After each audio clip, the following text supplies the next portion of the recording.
Bon, l'effondrement, alors suite et pas fin. Euh, donc je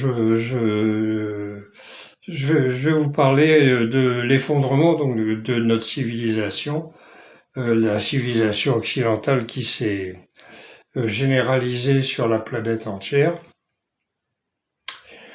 sans tenir compte évidemment des autres civilisations et des autres façons de penser, des autres gens, des autres peuples, et que nous, les Occidentaux, nous nous sommes conduits comme d'infects salauds, où nous nous sommes imposés partout pour nous enrichir. Et donc, en faisant ça, on a consommé énormément d'énergie sans se préoccuper de savoir si ça va durer ou si ça va pas durer. Ah, toujours on voit vision à court terme et toujours très égoïste. Ça, c'est l'Occident. Plus, plus la force brutale, l'hypocrisie, le mensonge, etc. Parce qu'en plus, euh, enfin, nous ne sommes pas des gens vraiment très, très recommandables. Je ne vais pas dire que tous les autres sont mieux, mais que nous, on l'est certainement beaucoup moins qu'on le croit. Voilà, hein, on a réchauffé, alors on a consommé les énergies, on consomme et il en reste encore. Euh, tous les pics sont dépassés. Les les énergies renouvelables, les énergies non renouvelables, je veux dire, hein, pétrole, gaz, tout ça. Bon, alors, de temps en temps, on fait une petite découverte, mais ça ne change rien sur le fond. Et on a essayé de faire des énergies renouvelables, mais bon, ça vient juste s'ajouter à la consommation d'énergie.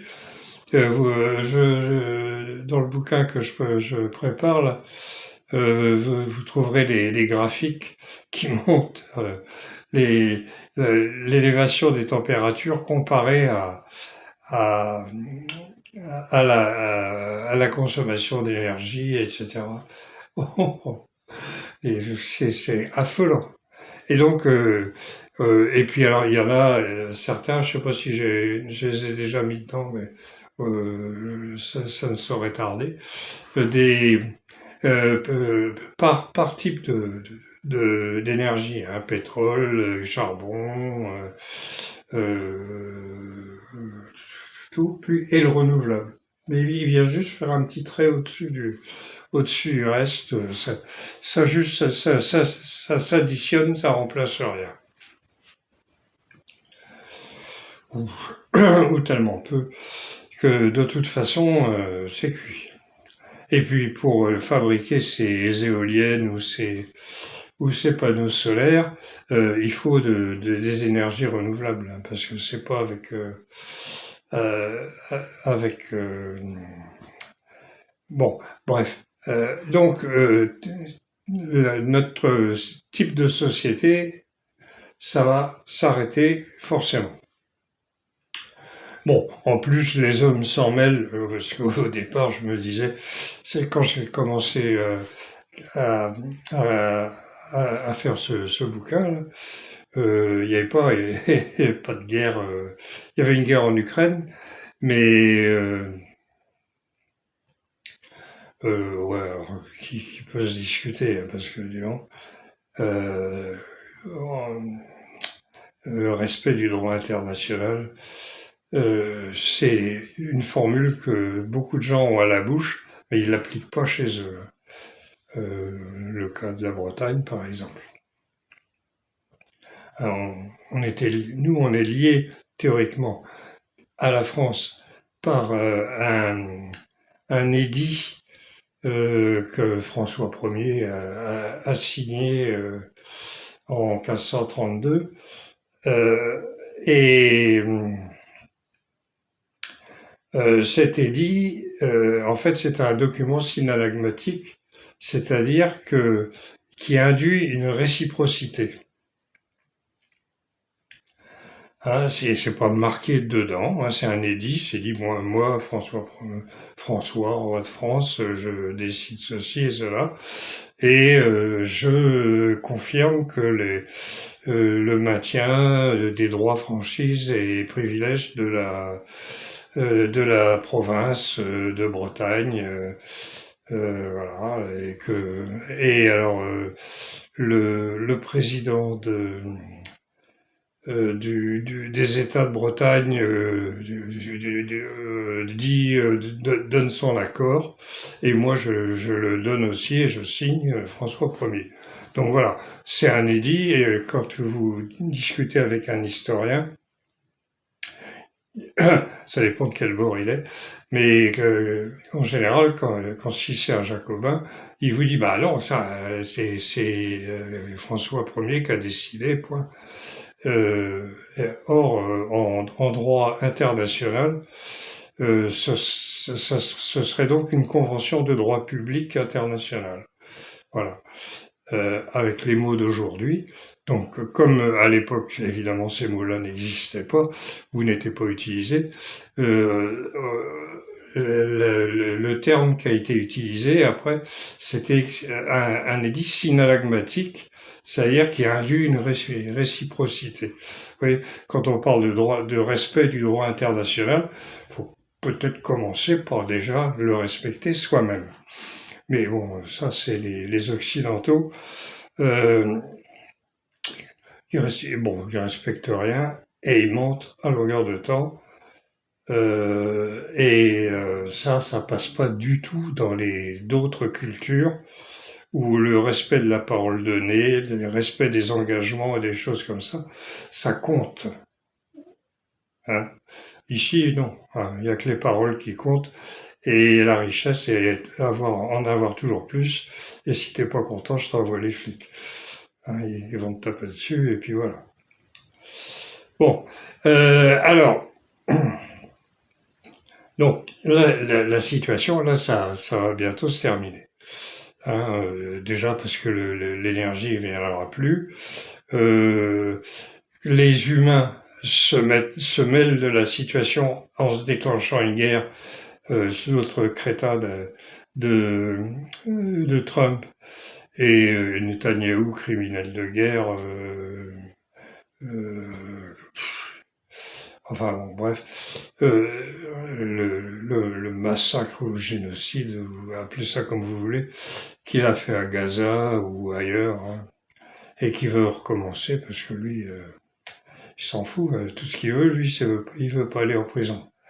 Hein, parce qu'il, comme il est recherché pour ces crimes-là, euh, bon, voilà. Donc bon, alors ça va aussi s'arrêter peut-être, on ne sait pas trop, mais ni comment ça va se passer, mais ça va se passer. Et là, la petite différence, c'est que avant, on dominait le monde avec les Américains en tête, hein, leur puissance et tout, les dômes de fer, et vas-y t'es pas content, je t'envoie les Marines. En fait, si on regarde, les, les Américains se sont fait virer de partout, comme nous, on s'est fait virer de partout aussi. Nous, alors là, je me mets dans la catégorie des Français, mais c'est comme les Français se sont fait virer de partout, d'Afrique, d'Indochine, etc. Euh, c'est, c'est, mais maintenant, c'est sûr, c'est fini. Et puis quand l'armée américaine qui a tenu, alors tenu entre guillemets, l'Afghanistan par exemple pendant 20 ans, mais Kaboul et Kandahar, et peut-être 2 ou 3 villes, et puis tout le reste, c'était quand même pas, ils pouvaient pas se déplacer par là. Les, euh, L'armée américaine aussi puissante et aussi ceci et cela, ils se sont fait jeter quand même par des mecs en sandales qu'avec des kalachnikovs fabriqués, soit des vrais, soit des trucs qui étaient fabriqués dans des petites boutiques d'artisans pachtoun. Hein, faut voir ça, vous trouvez ça sur, si vous cherchez bien, vous trouverez ça sur YouTube. Des gars qui fabriquent des répliques exactes d'armes modernes avec un outillage. Vous voyez ça, vous dites comment ils font, hein. Eh ben, assis par terre avec des, des trucs incroyables. Ils y arrivent. Et puis ils y arrivent bien. Hein. Ils aiment ça en plus. Bon, enfin, bref. Alors, qu'est-ce que je veux dire? Oui, donc on arrive au bout là. Ça va être un merdier terrible. Hein, parce que comme tout est lié et tout est interconnecté, on va avoir il va y avoir des pénuries terribles. Hein, les médicaments, par exemple. Vous, vous avez des médicaments qui sont fabriqués en Inde, par exemple, ça coûte moins cher, donc c'est l'Inde qui était. Alors peut-être que ça c'est en train de changer, mais parce qu'ils sont plus ou moins en rivalité avec la Chine là-dessus. Bon, les médicaments, par exemple, si j'ai pas certains médicaments, quick, hein, on, on se revoit dans un monde meilleur, peut-être. euh, et je suis pas le seul, hein. Il y a plein de gens comme ça. Et puis c'est pour tout pareil, parce que chacun devient spécialisé et tout fonctionne par le trafic maritime, les containers, les porte-containers, les machins, tout ça, ça se croise, il y en a partout, ça n'arrête pas, quoi. Parce que sinon, là, c'est la vie qui s'arrête. On a vu avec en 2020, avec le confinement à la suite du virus, bon, bah, il y a plus de masques. Oh non, et les gens se précipitaient à la télé pour dire bah, ça sert à rien les masques. Non, non. Il y en a pas, mais enfin ça sert à rien. Non, non, faut vous laver bien les mains et tout. Et voilà. Et puis quand il y en a eu, alors là, c'est devenu obligatoire. Enfin bon. Donc voilà. Hein, bon, pour moi, ce que j'ai trouvé le pire dans ce truc-là, c'est qu'il fallait s'autoriser soi-même à sortir. Il fallait imprimer une autorisation. Je m'autorise à sortir tel jour, telle heure pour de telles raisons. Et ça pouvait être contrôlé par les flics. Donc je l'ai fait comme tout le monde, sûr de ne pas être emmerdé. Personne ne m'a jamais rien demandé, heureusement. Enfin, heureusement, on fout. Bon, bref, donc voilà, tout est interconnecté.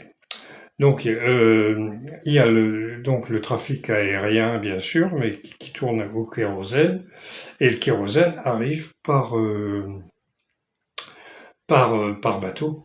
Hein, parce que transporter du kérosène en avion, c'est pas, ça se fait peut-être, hein, j'en sais rien. Mais à mon avis, je pense pas que ce soit comme ça que ça se fait. C'est surtout par bateau.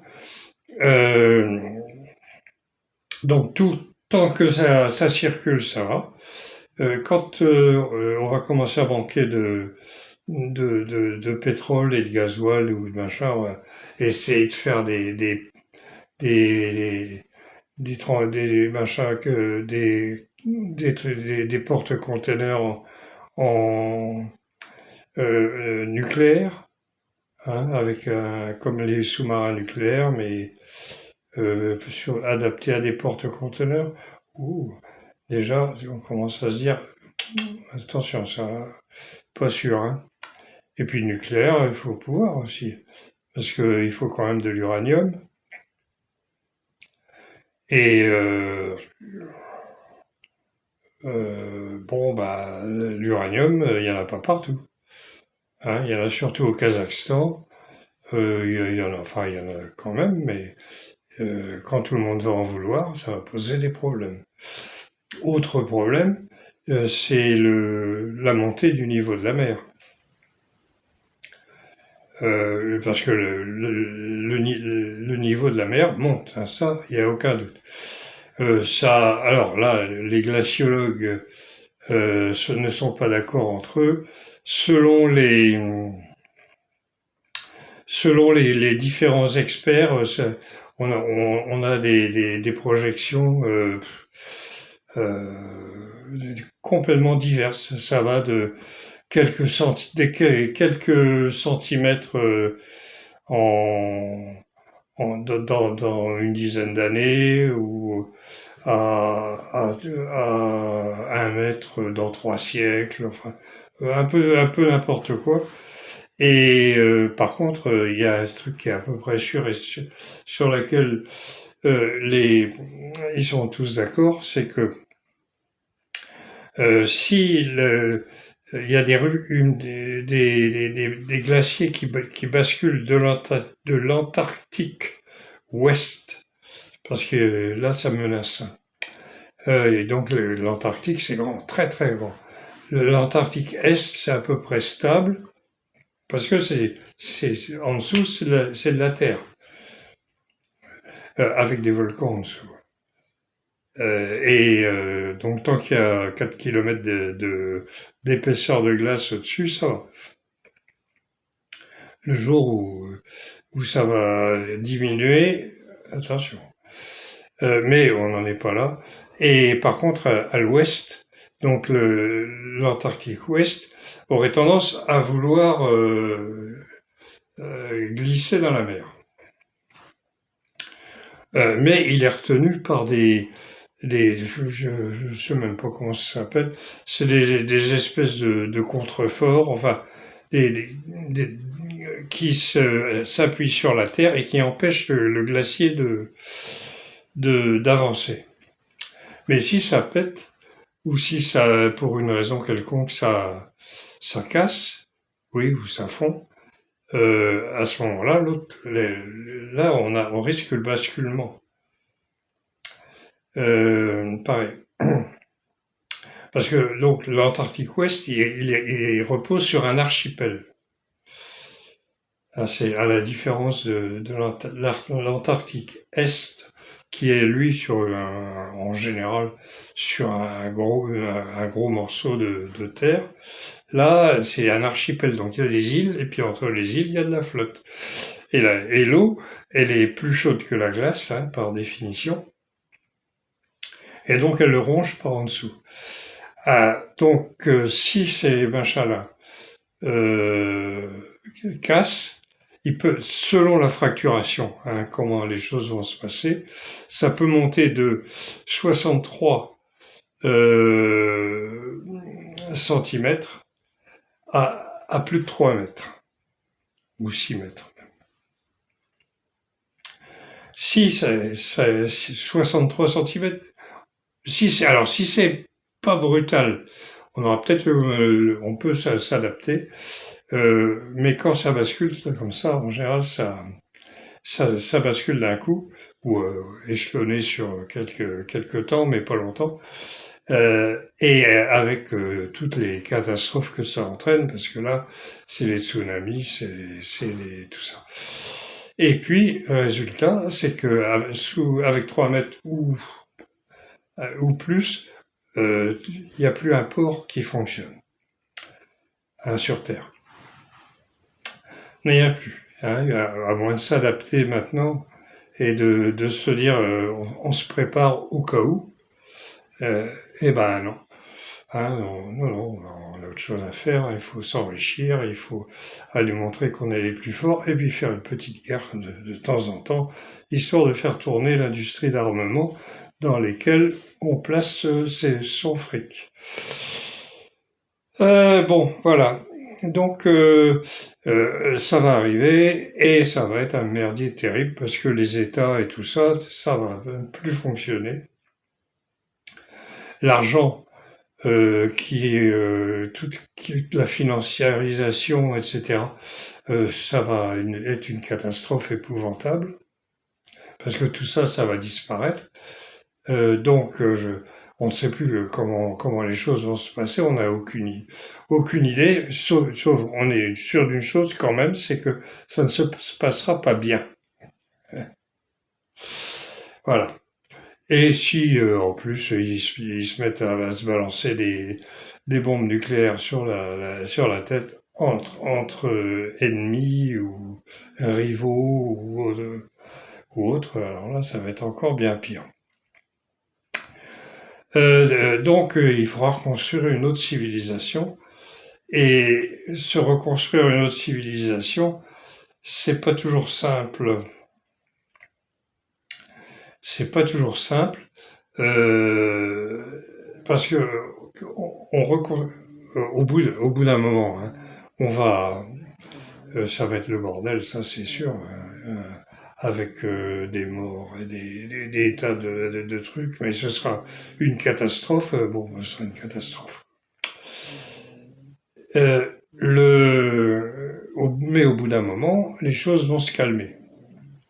Parce que d'abord, on va revenir à des siècles en arrière, puisqu'il n'y aura plus de pétrole, on n'aura plus rien, et on pourra pas, on pourra pas continuer de vivre comme on est. Donc, il va falloir se remettre à vivre sur place, faire décentraliser au maximum, hein, surtout ne plus refaire des grandes villes et des grands pays avec plein de gens et tout ça, ça sera plus possible. Et donc pour ça, il y a quelques règles hein, d'avance. Il faut construire des réseaux maintenant, déjà s'y mettre, des réseaux de solidarité entre gens du peuple, sans chef, sans aucun chef, hein, ni mâle, ni femelle, ni de gauche, ni de droite, pas de chef, hein. Celui qui arrive en disant vous allez voir, avec moi ça va se passer comme ça, non. Hein. Surtout pas d'élection, surtout pas de choses comme ça. Et les grandes gueules, on peut voir à s'en occuper. Je développerai ça peut-être plus tard, mais pour l'instant on n'en est pas là. On sait qu'il va y avoir donc une période de troubles terrible, ça faut pas rêver, hein. Tous les fachos, tous les racistes et tout là, c'est les peureux ces gens-là, c'est les gens ils ont peur, hein. Donc ils sont armés jusqu'aux dents et ils vont vouloir garder leur façon de vivre et leurs avantages. Sous prétexte de défendre l'Occident chrétien, ou appelez ça comme vous voulez. Et en fait, bon, ils vont constituer des milices, etc. Ça va être terrible. Mais ça se calmera au bout d'un moment, parce que d'abord, faute de munitions, hein, déjà. T'auras ta belle Kalachnikov chez toi, mais t'auras plus de munitions pour aller avec. Et pour fabriquer des munitions, il faut de l'énergie. Et à moins de retourner à la poudre noire, hein, comme j'ai dit. Mais ça, c'est pas bien grave, ça. C'est le deuxième amendement américain là, qui est souvent invoqué par les défenseurs du port d'armes après un carnage quelconque en Amérique, comme ils ont l'habitude. Ils disent oui, mais c'est le deuxième amendement qui donne le droit de porter une arme. Oui, sauf que quand ça a été écrit, c'était des armes à poudre noire à un coup. Hein. Donc pour faire un carnage avec ça, donc tu pouvais arriver avec ton fusil chargé et puis boum, descendre à une personne, puis après il fallait mettre de la poudre, mettre la bourre, mettre la balle, tasser tout ça, et remettre une amorce ou un silex. Et encore, ça devait être un silex à l'époque. Et puis, hop, pour faire des carnages, non, c'était pas possible. Donc, ils auraient dû préciser, quand ils ont fait leur constitution et leur deuxième amendement, le droit de porter une arme de notre époque. Hein. Voilà. Quand tu n'obtiens pas le même résultat avec un fusil d'assaut ou avec un Kentucky rifle ou autre. Enfin bon, bref. Donc voilà. Une fois que tout ça va se calmer, parce qu'il faudra manger, hein, ça va être la première chose, ça va être manger, se soigner. Donc l'espérance de vie qui est de je sais pas de combien, aux alentours de 80 ans maintenant, mais bon, juste ça va redescendre, forcément, sérieusement. Et puis bon bah il faudra survivre et voir ce qu'on peut faire. Donc tout ça, nous on sera plus là, mais c'est nos descendants. Quoi. Et petit à petit, on va recommencer à vivre en société parce que c'est l'être humain qui peut pas s'empêcher. Hein. Tant mieux d'ailleurs. En utilisant, ça va repartir des réseaux qu'on va spontanément mettre en place, des réseaux de solidarité qui vont se mettre en place, parce que c'est toujours comme ça que ça se fait. À la suite d'une catastrophe, quand l'État est dépassé, ben c'est le simple Pékin qui va voir ce qui peut apporter quelque chose au groupe qu'il y a dans le coin, au quartier, les voisins, au village, sans prétention, même si on a mauvaise réputation. Et voilà, hein, donc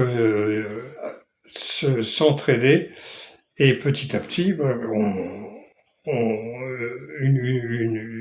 des villages grossissent, la population augmente en nombre, et puis on va reconstruire des villes, etc. C'est comme ça que ça se passe partout, et que ça s'est toujours passé. Enfin, pas partout, mais que ça s'est passé là où il y a des civilisations. Donc, il faudra reconstruire une civilisation, des civilisations, mais ce qu'il faudrait faire, c'est éviter de refaire les mêmes erreurs. Et ne plus faire les mêmes erreurs, ben c'est s'y prendre complètement différemment. Et ça va pas être simple. Ah, il y a mon chat qui tousse. Lui, il s'en fout. Tout ça, alors lui aussi. Bon. Voilà. Donc, je vous laisse là-dessus. Il va falloir refaire une autre civilisation qui ne sera pas la même que ce qu'on a fait. Il y a des erreurs, des grosses erreurs qu'on a faites qu'il ne faudra surtout pas refaire. Et si possible, faire quelque chose d'intelligent et de bienveillant plutôt que quelque chose de brutal et de complètement stupide. Voilà. Donc donc on en reparlera de ce jour. Hein. Mais pour l'instant, on est plus dans la période avant l'effondrement et on commence à entrer dedans, là, hein. Donc on a le temps, hein, avant de reconstruire une autre civilisation, mais c'est pour l'instant, là, on a l'esprit un petit peu préoccupé de savoir comment, comment ça va se terminer en Iran et autres coins explosifs comme ça. Et tout ça à cause de types qui ont tous les pouvoirs, en fait. C'est d'une bêtise, mais une bêtise. Un, un gars tout seul, il peut dire, allez hop, on y va. Pourquoi? Oh, une intuition. J'ai eu un Trump, c'est ça. Oui, j'ai eu l'intuition qu'ils allaient nous... Allez, on attaque les premiers. Ah bon, ah bah, le prochain coup... Enfin bon. Allez, donc, je vous laisse là. Je vous enverrai une autre... on verra ça d'ici demain ou après-demain, enfin, ce jour. Si je suis en forme et si je... ouais, et si je peux le faire. Allez, calmez-vous dans l'eau. Salut à tous et à bientôt. Si ça vous intéresse, si ça vous intéresse pas, tant pis. Allez, salut à tous.